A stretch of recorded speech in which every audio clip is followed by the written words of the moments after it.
This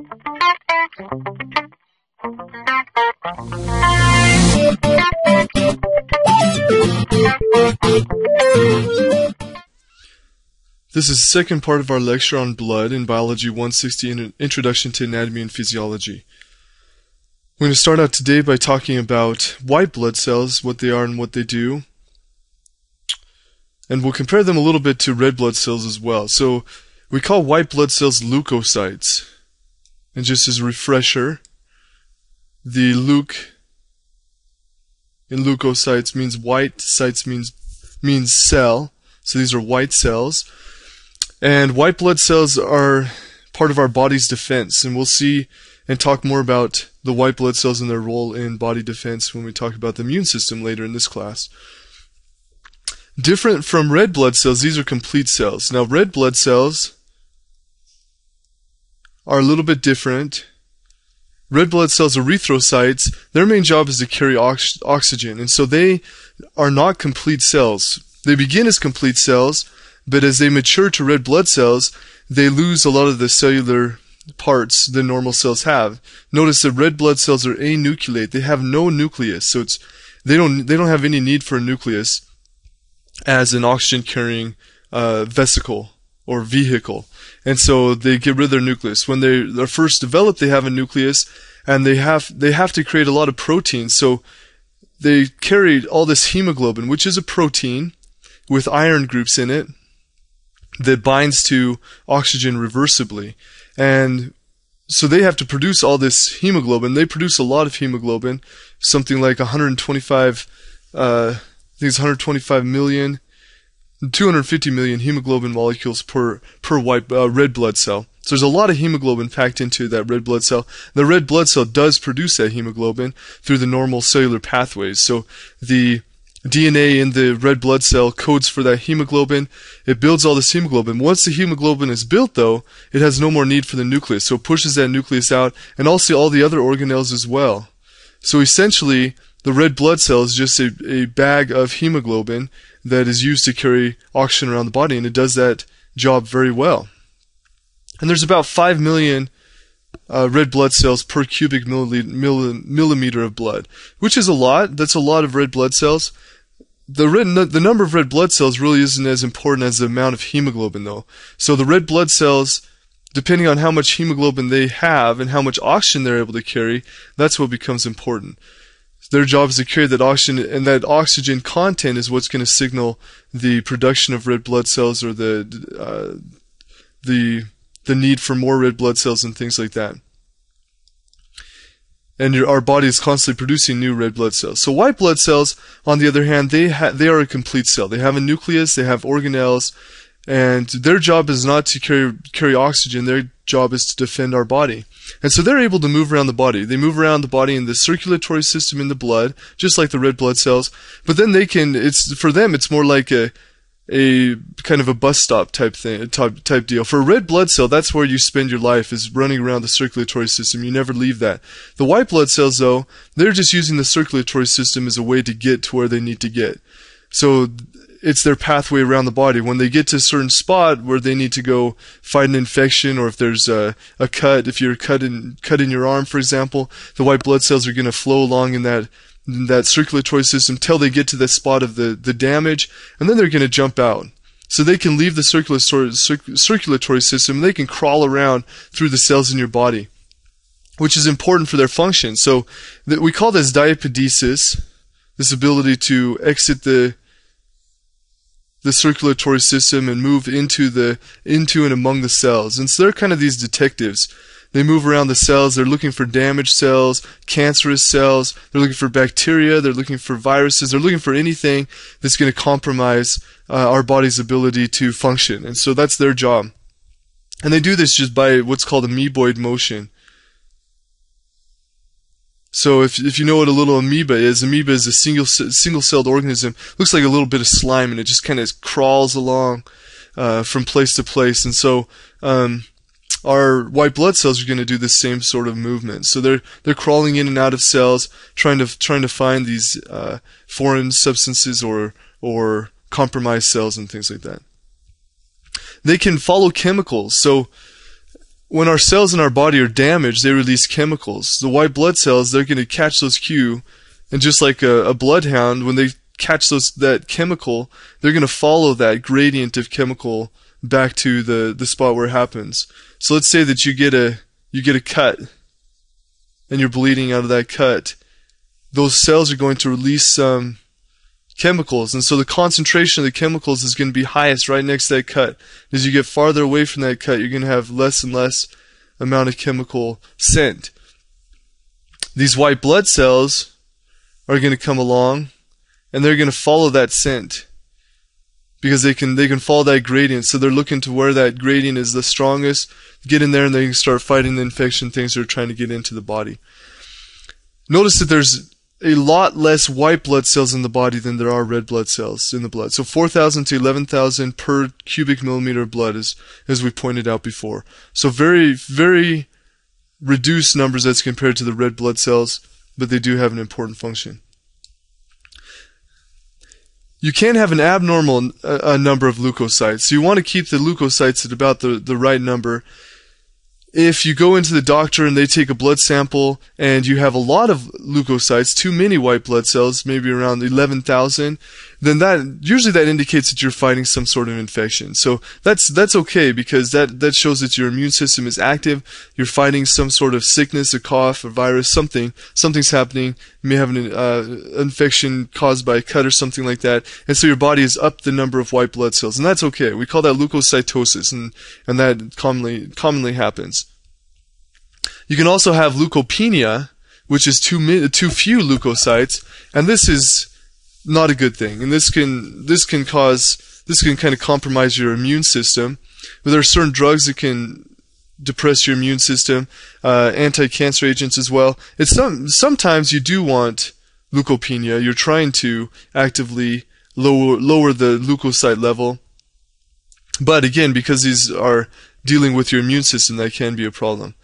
Leukemia, which I'm sure you've heard about, the cancer called leukemia, is a cancer of the blood. It's a cancer of the white blood cells particularly. So what's happening in leukemia is your bone marrow is cancerous. So the bone marrow is where the red and white and all the blood cells are formed. And so if that bone marrow becomes cancerous, it's going to start producing lots of white blood cells. The problem here is that these white blood cells are not mature. They're not able to carry out their functions. So they're running around the body. They're clogging up. They're being produced more than the red blood cells. So you may be anemic because you're not producing enough red blood cells. Your bone is just worried about producing white blood cells, which you don't need as many of. And plus they're not doing their job. So even though they're white blood cells, they're not fighting infection. And so what happens is they're actually compromising your immune system. So they're just clogging up the system. And so you're very susceptible to diseases and things like that. And that's what's happening in leukemia.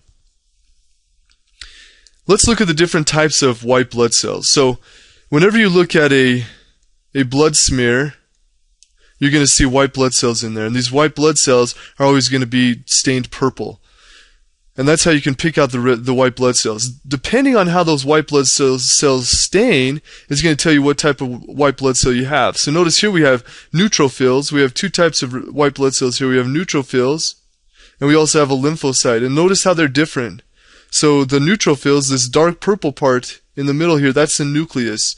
Notice it's kind of a horseshoe-shaped nucleus here. The lymphocyte is a very dark purple all the way inside. And so you can tell what type of white blood cell you have depending on how it reacts to those stains. So you come back here. We have two main types of leukocytes. We have what are called granulocytes. And what this means is that when you stain the white blood cell, you see these little granules. It looks like little pieces of, almost like little pieces of sand inside those white blood cells. So they call these granulocytes. The other type are agranulocyte or no granules. And so when you stain them, you can't see any of these little granules. The granulocytes have a lobed nuclei. So if we go back to that picture here of our blood stain, a neutrophil is a granulocyte. Notice how it has, its nucleus is not nice and round. It has these little lobes sticking out all around. So it has a lobed nuclei. And there's three main types: neutrophils, eosinophils, and basophils. Neutrophils are the most abundant white blood cell in the body. Basophils are the least abundant, and eosinophils are a close second in the least category. So neutrophils are the most, eosinophils and basophils are the least abundant types of white blood cells. As far as agranulocytes go, their nuclei are spherical, oval, or kidney-shaped, so they have nice smooth nuclei. And there's two main types. There's lymphocytes, which we saw in that picture up above, and then there's also monocytes. These different white blood cells have different jobs. This is a list of the white blood cells from the most abundant to the least abundant. So we have neutrophils are the most abundant. Neutrophils are the most abundant. They have lymphocytes, monocytes, eosinophils, and then basophils are the least abundant types of white blood cells. And here's an easy way you can remember that. So never let monkeys eat bananas. Okay, but depending on the type of white blood cell, that's going to determine what its job is. So neutrophils, they are phagocytes. So thinking back to when we talked about membrane transport, we talked about something called phagocytosis, which is when cells will engulf organisms or engulf particles inside the cell. So for example, if we have let's say this is our white blood cell here. Say we've got a little bacteria over here. Okay, this white blood cell is going to come up and engulf this bacteria. Then eventually this is going to connect together here. And it engulfs that little bacteria inside the cell, and then it's able to digest it and break it down. So we call that phagocytosis. That was a really bad little drawing animation. But anyway, phagocytosis is when it's basically eating. So it's grabbing things, pulling it in. And it does this at sites of infection. So it'll find infection, and it'll go and eat all the bacteria and things that are there. Eosinophils, which are way down here, one of the least abundant ones, they're dealing with allergies and parasitic worms. So if you were to get a parasitic worm, the eosinophil count in your blood is going to go up. Basophils are full of histamines, and they're the least abundant, but these histamines are chemicals that are released when there's some sort of inflammation, and that triggers other white blood cells to come to an area, as we talked about just briefly before. And then lymphocytes. Lymphocytes are important in the immune response. We'll see a lot more about lymphocytes, T lymphocytes, B lymphocytes, when we talk about the immune system. So they're very important in fighting off bacteria and viruses and things like that. And then there's monocytes. Monocytes are the largest white blood cells. They're also dealing with the immune response. And they can become what are called macrophages, which are become these very large cells that they just phagocytize everything. They just eat all the bad and foreign materials that they come in contact with. So those are our white blood cells. All of our red, white, all of our cells in our blood are all formed by from the same type of cell, and this is called a stem cell. It's called a stem cell because it can become a lot of different types of cells. In fact, in this case, it can become all the different types of blood cells. These stem cells are found in your bone marrow, in the red bone marrow. In children, it's found in a number of bones, but in adults, it's mainly in the flat bones. So this would be in the flat bones, your sternum, your ribs, the flat bones in your hip bones, and then also in the proximal diaphysis of your long bones, your femur and your humerus. And so we have this red bone marrow, we have these stem cells that are in that bone marrow, and then they can differentiate and become the different cells according to what we need. So the original stem cell can take basically two pathways. It can become a lymphoid stem cell, and lymphoid stem cells go on to produce lymphocytes, a type of white blood cell, and that's the only type of cell that they produce. The hemocytoblast can also become a myeloid stem cell. And a myeloid stem cell can go on to become any of the other types of white blood cells, red blood cells, or platelets in our body. So we have erythrocytes, monocytes, neutrophils, eosinophils, basophils, and platelets, all coming from the myeloid stem cell. And these are all, again, formed in the blood, in the bone marrow. Platelets are an interesting little cell, but because they're kind of pieces of cells, and they're important in clotting. We'll talk about clotting in the next section of this lecture.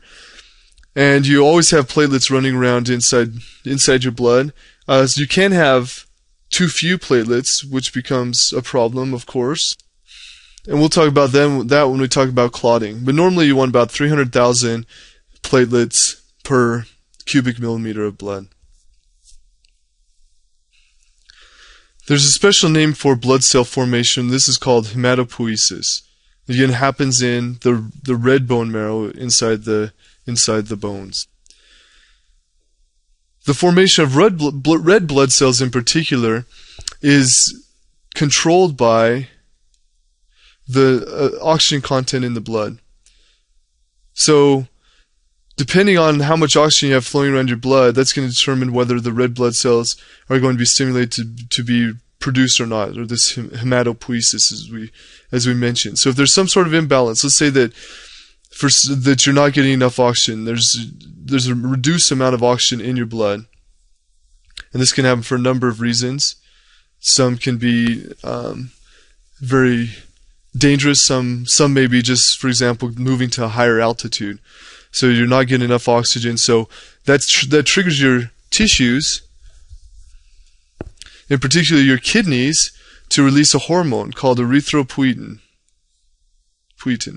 And this hormone is going to stimulate the bone marrow, to produce more red blood cells. And as you produce more red blood cells, that's going to increase the amount of oxygen, hopefully, increase the amount of hemoglobin, which carries the oxygen, and your oxygen level in your blood is going to go back to normal. Red blood cells last about 100 to 120 days, so just a little bit, around 3 to 4 months is basically how long they last. After that, they're old, they break down, they go to the spleen or to the liver where they're broken down, and the hemoglobin products are released. Other parts of the cells can be reused. And so we constantly have to reproduce these red blood cells. And day to day, we're producing millions, billions of red blood cells to replace those that have been lost. Platelets and white blood cells have different hormones that stimulate them, but it's a similar type situation where you have some sort of control to help to maintain the number of white blood cells and platelets that you have running around inside your body in the blood. That is the end of this section of the lecture. Next part, we're going to get into hemostasis, blood clotting. Then we'll look at blood groups inside blood groups that happen in our bodies.